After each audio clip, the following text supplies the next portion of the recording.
Namahagi ng relief goods ang Minalin Municipal Police Station at Pampanga Police Provincial Office sa mga residenteng apektado ng nagdaang kalamidad sa Santa Catalina, Minalin, Pampanga noong 12 ng Agosto taong kasalukuyan. Pinangunahan ni Police Major Glenn Santelices, Chief of Police ng Minalin Municipal Police Station, kasama ang Pampanga Police Provincial Office sa pangunguna ni Police Colonel Ricardo David, Acting Provincial Director, ang relief operations katuwang ang mga barangay officials at BPATs.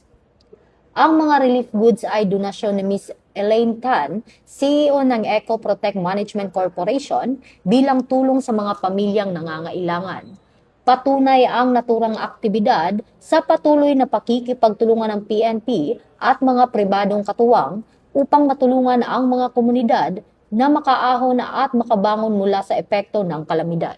Bagong PNP para sa bagong Pilipinas, serbisyong mabilis, tapat at nararamdaman.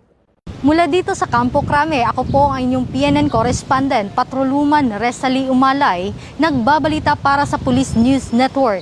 Alagad ng batas, tagataguyod ng balitang pulis. Bagong PNP para sa bagong Pilipinas, serbisyong mabilis, tapat at nararamdaman.